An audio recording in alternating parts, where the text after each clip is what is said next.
Anthony Chadwick from the Webinar Vet, welcoming you to another episode of VETchat.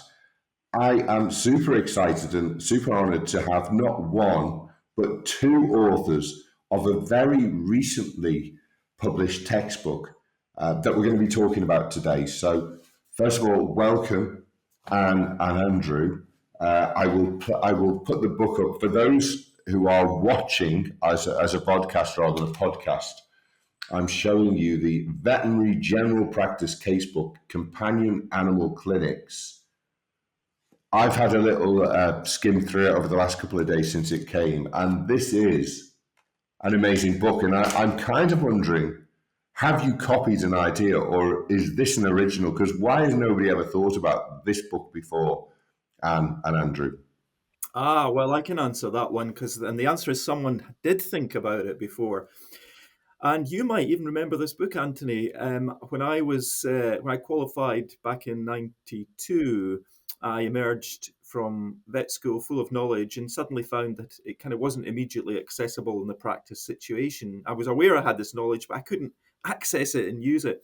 And I found this little book called Small Animal Practice by Peter Holt, who I think had a veterinary hospital in London. It's published by Wolf Medical Publications. A little slim book on self-assessment questions, just lots of different cases, lots of species.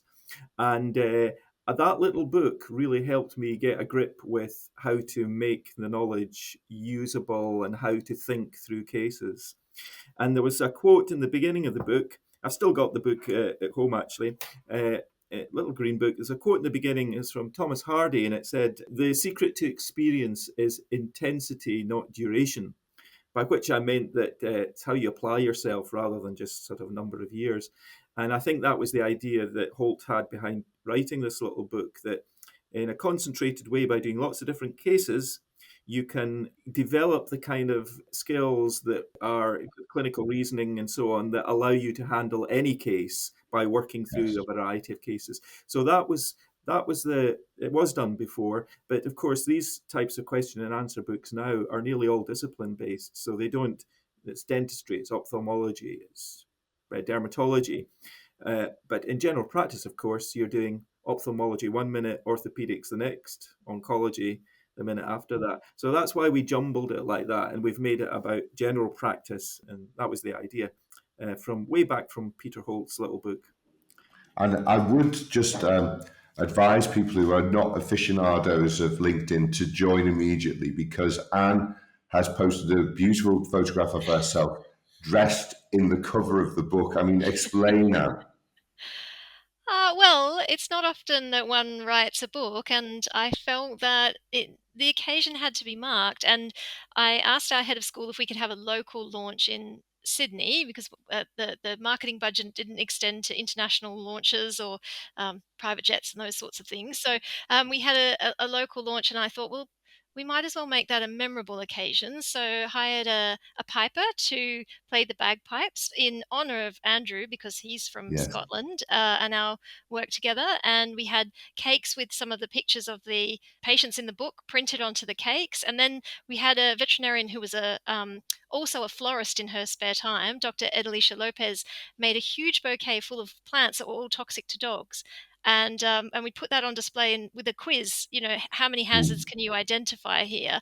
And I had actually ordered this dress made for the launch that had the photos of the cover of the book on it, but it came 2 days late.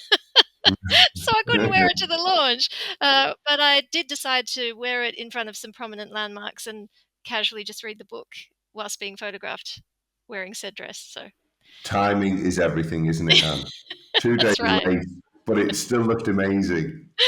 Thank you. I do like also, I mean, it's the sort of book not to give to somebody who is not a vet, because there are some gruesome photographs. I'm always amazed when we look at veterinary websites and vets seem to think that you've got to show gory things, whereas actually clients, I think, just want fluffy dogs and cats, don't they really? But yeah, an amazing book, and actually lovely memory there, Andrew, because I did my final year small animal viva with Peter Holt, who I think was a very good urogenital surgeon as well, wasn't he? Yeah. If it's I think it's the same person.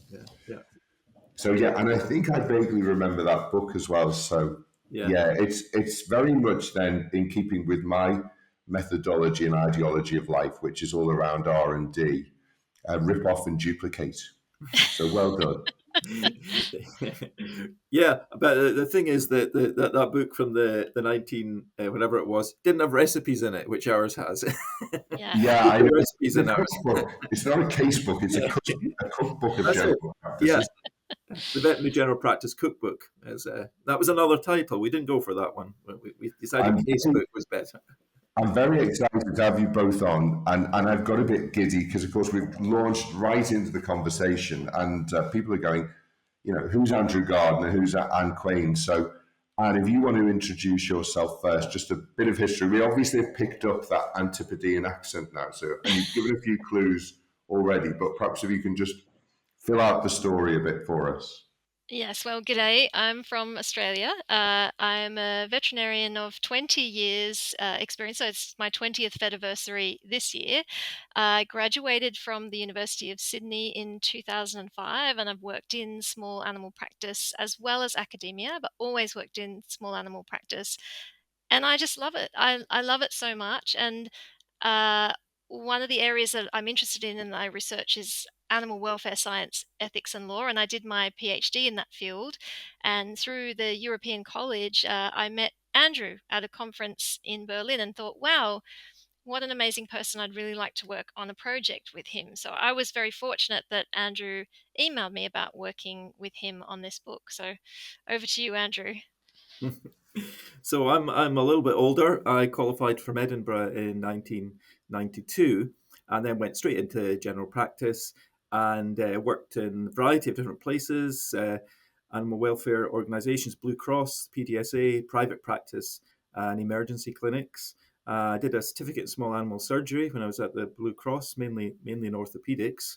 Then had a kind of mid-career break, or I took a year out, did a master's degree, which led on to a PhD. And then at the end of the PhD, came to work at the vet school here in Edinburgh with the specific aim of introducing general practice kind of competencies and emphases in the education. So I've never worked as a specialist in the hospital here. It's always been in either the education department, where I'm based now, or in the associated with the vet school's own general practice. So I feel very, like Anne, I feel very much, general practice is very much the thing that I'm focused on, and my identity is in many ways. And I think it's most of us are general practitioners. I had my own practice in Liverpool. I did a bit of dermatology referrals and so on with my certificate in veterinary dermatology. But most of us are GPs, and in some ways, it can almost be demeaned as a title, can't it? Whereas almost it's a specialty in itself. That variety that you see, an expert knows more and more about less and less.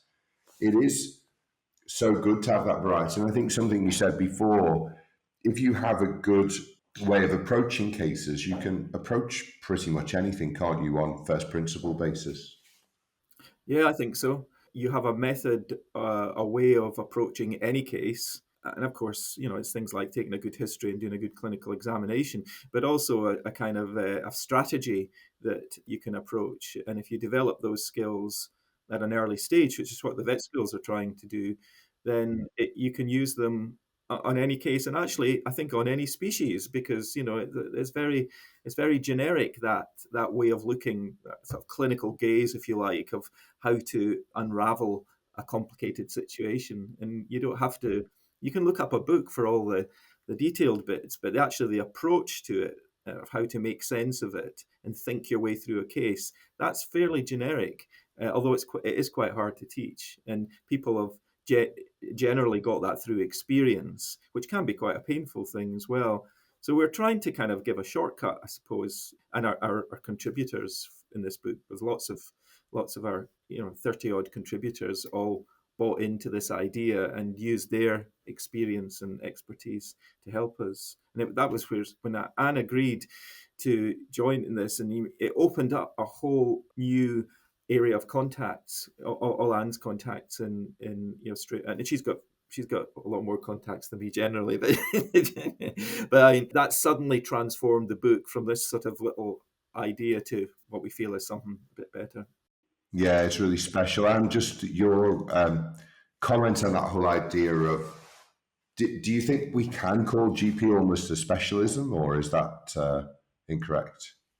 I think absolutely it's so worthy of recognition because there is such a broad scope of things that we see, but also we deal with a lot of cases in a lot of depth. And I think that GPs are often very undervalued. I still hear from students saying, "Oh, I don't want to be just a GP," and I think that there needs to be recognition of how wonderful this role is.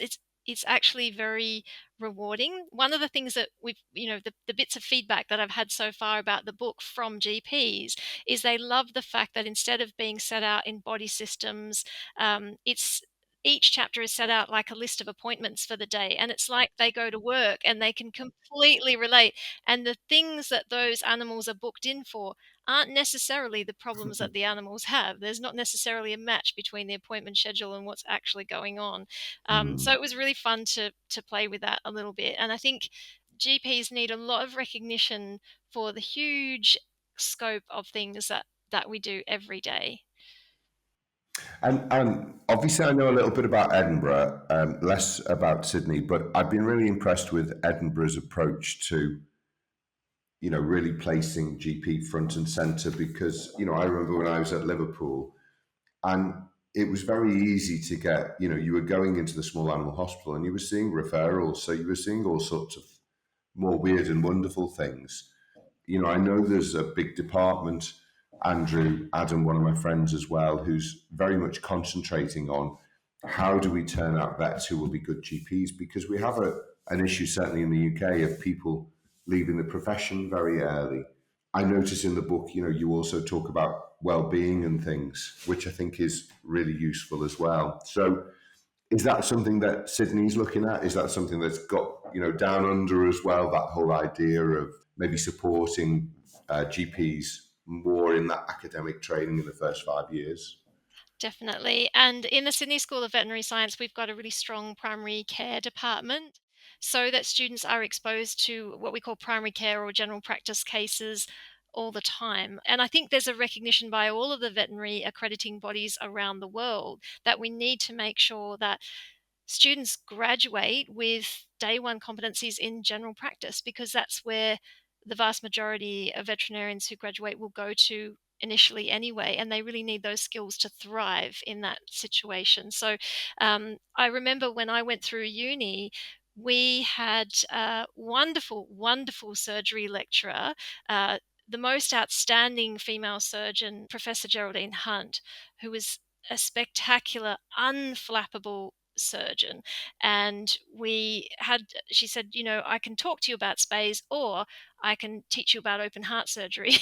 So we learned about open heart surgery and learned spays on the job, as it were. So that was where her skill set was, and it's really fabulous. But I think one of the challenges is when specialists are teaching future GPs, specialists in other areas, they might be leading people to expect different things of general practice. Maybe general practice is a stepping stone to specialization and not something more than that. And I think there's been a real change in sentiment over the last couple of years all around the world in vet schools.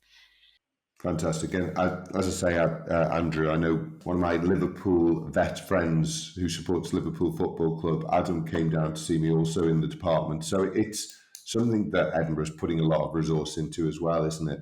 Yeah, I think so. I think it's the same. I mean, when I joined Edinburgh in 2008, that was written into the job description. So it's not really a new thing here.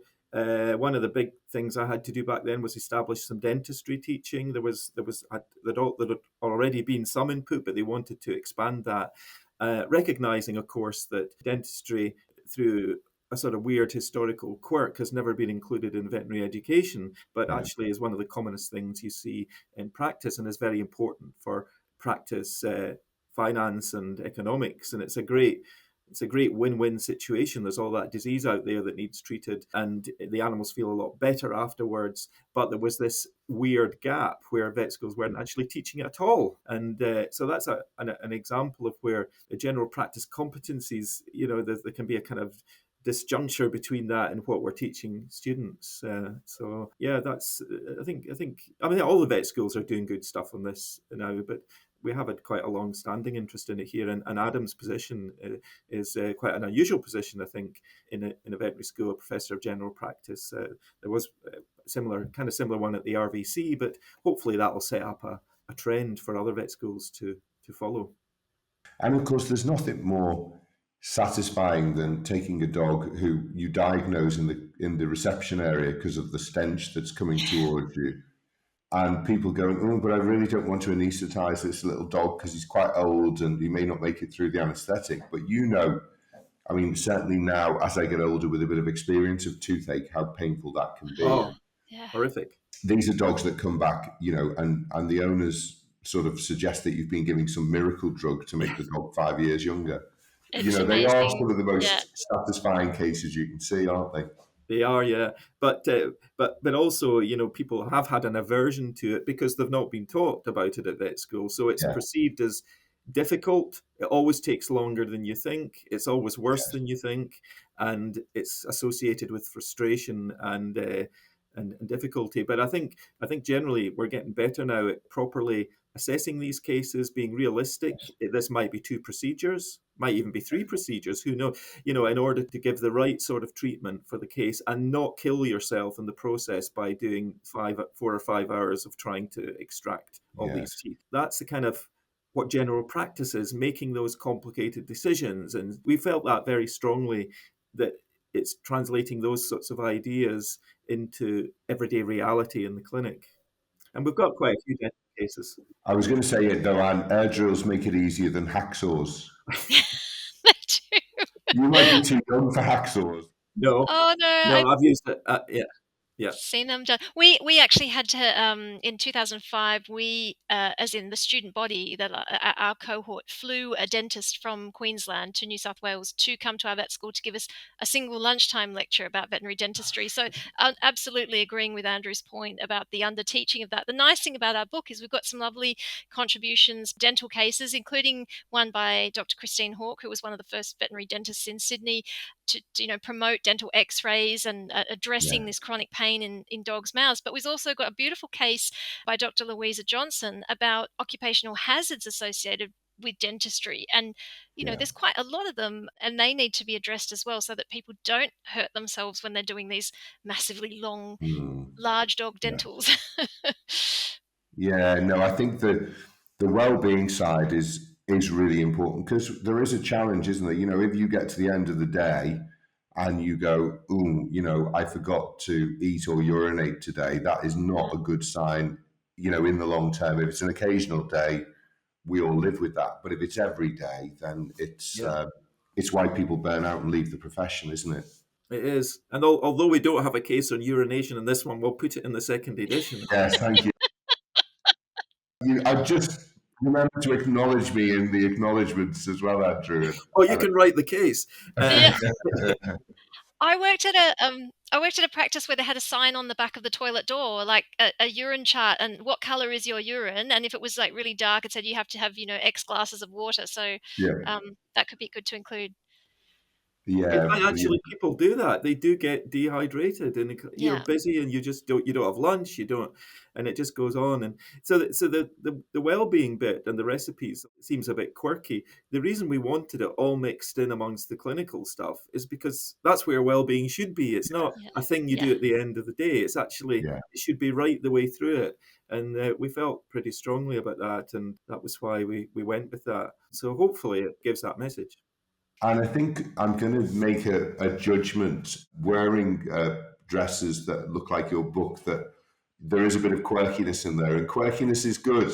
We need a bit of quirky, a bit different. If everybody's going one way, sometimes it's good to go in the opposite direction. I think I wear scrubs when I'm in general practice, and I find them a bit drab. So I have to rebel in my private life and wear things that are a bit more sparkly and exciting. I mean, I've toned it down tonight. I've just a little bit of shimmer here, but keeping it real. Actually, we are quite a conservative profession, and when I set up Webinar Vet, there were lots of CPD companies out there. I was just an ordinary vet, and in ordinary, if you want to say a GP is ordinary in general practice. And I went off to an internet conference, and I saw somebody talking about this and said, why are we not having this in our profession? And now, of course, it's one of the most common ways that we learn. So sometimes we have to go outside of the profession, look at what's happening, or reinvent something that happened 30 years ago. I think they always say, I'm not sure it's correct, Andrew, that Voltaire said history repeats itself, which I think is a false quote, isn't it? I believe, but it's still a quote. It's often attributed to Mark Twain, that quote, but I think it's true. It's a history doesn't repeat itself, but it often rhymes, I think, is the quote. I think there's a lot of truth in that. Yeah. Again, looking through your LinkedIn profile, and I remember now, although I got forgetful before, about obviously you giving that fantastic talk at VETchat a few years ago up in Edinburgh. Veterinary history does teach us as well, doesn't it? Because, as you said, at its simplest form, also within the book, when we make mistakes, although they can be painful, we probably learn more from mistakes than from all of our successes. Because I remember Brian Faulkner writing a lot about confidence and seeing young graduates who came through and succeeded, throughout life. They'd been, first violin in the orchestra, they were hockey captain, all of their A levels and all their qualifications. They got through university fine. They were in the top few percent in the university course. And then, of course, you get into practice and suddenly things start going wrong for you. And it can absolutely crush people, can't it, if they're not used to a bit of failure. I tried to get into Edinburgh first time and didn't get my A levels. And then when I rang them back, they said, if you can't get them first time, we're not interested, which was in the 80s. But I think failure is actually now more and more we recognise is a good thing almost, isn't it?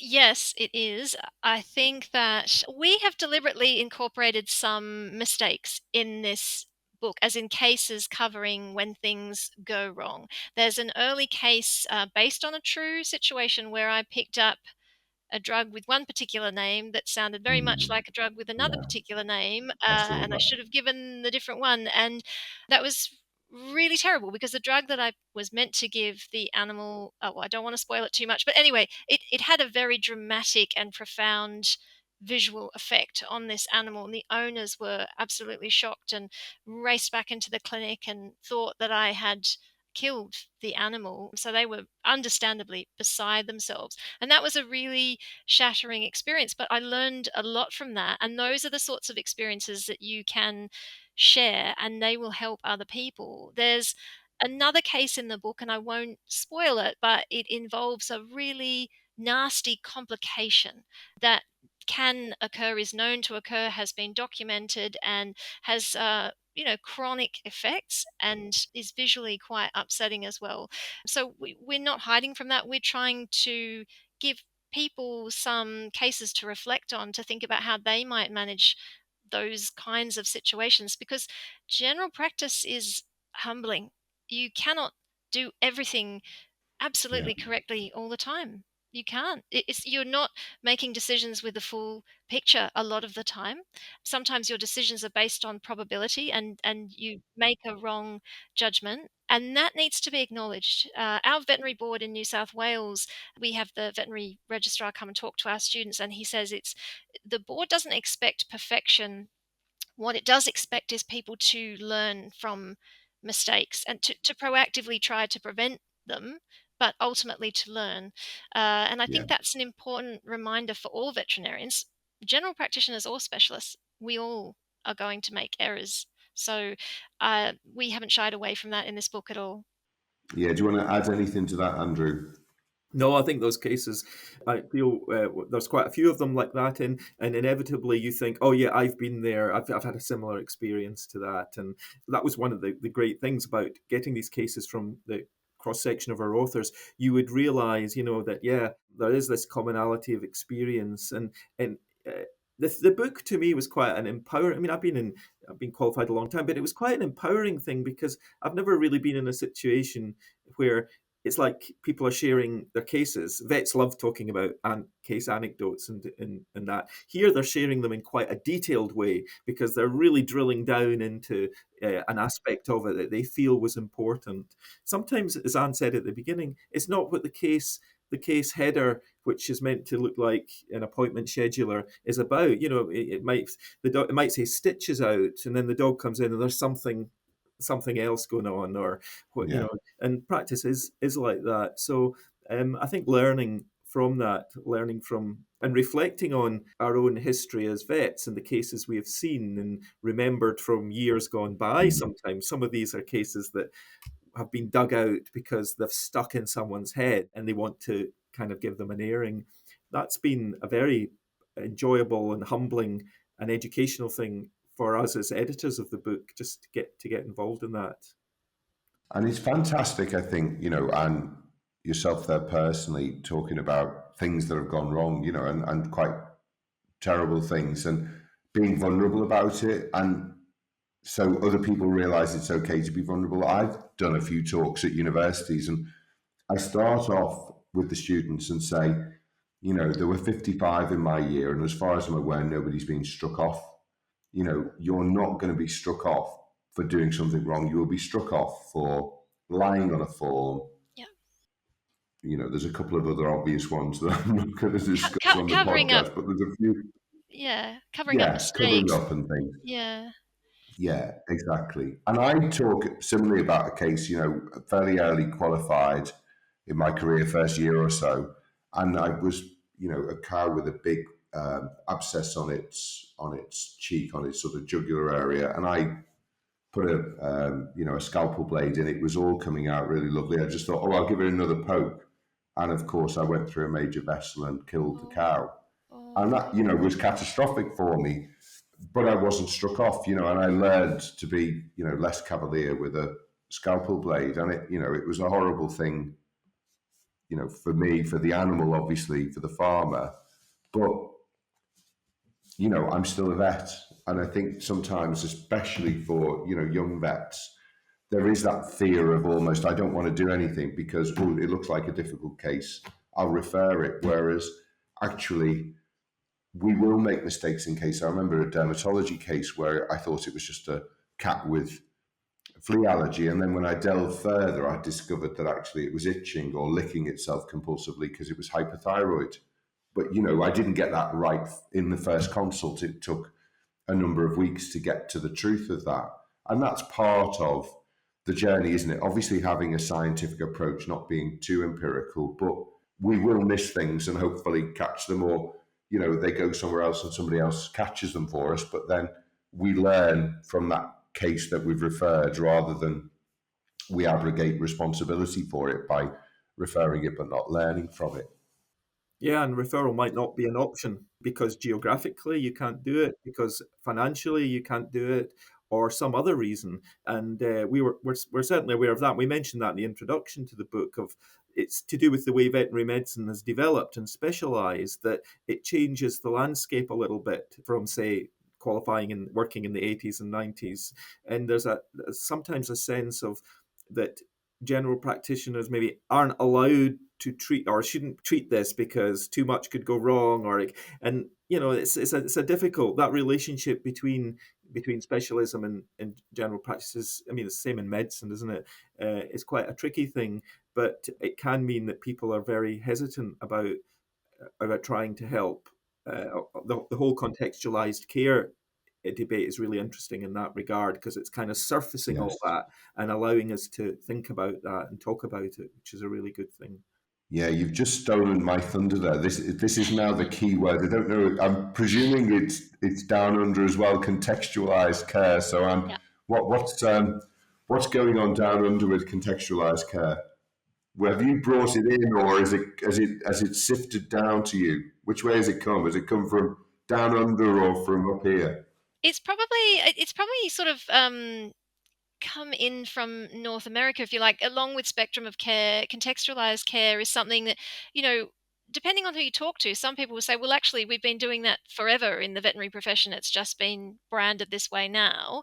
And others are saying, no, it's a real kind of pushback against this refer everything, specialize in everything type mentality that seems to have taken over the profession. And I think there's probably a bit of truth in both of the perspectives, but it's just so important that we have options, because in general practice you do have people who turn up and you might have an animal that's got, chronic recurrent otitis externa, but the owner has $50, which it's not going to get you very far. It probably won't even pay for the consultation. So what can you do in those kinds of situations? Or Yeah. if you've got an animal and they have potentially a bleeding splenic mass and you don't have any funds for workup, let alone treatment, how are you going to make decisions, and how are you going to justify those decisions? So I think they're all really important questions. And again, some that we've tackled in this book. And Andrew, I've thoroughly enjoyed the conversation. I would sort of recommend this book, I think, for all ages, but I think particularly young vets coming out of university, perhaps people coming back into the profession as well. It's CRC Press, I presume available from all good bookstores. Yes, and by definition, if it's not in the bookstore, it's not a good one. No, you can order it. It comes up quite quickly. If you're looking for it, and local bookshops. I often will order a book from my local bookshop, and they get a bit of money from it. Then the network is quite good. Yeah. Yeah, I'm going to avoid saying Amazon because I'm a big believer as well of local bookstores. So yeah, do look for your Pritchard's, which is my local bookstore, in your area, and you'll get a funny look if they've had a little look through the pages before they give it to you anyway. But it is a fantastic book. I really love the idea of it, and I think it's going to be a great addition to the GP's library. So thank you so much for all the time you've taken and all the contributors in producing such a lovely, colourful book as well, a really easy read. So thank you so much. Thank you. Thank you.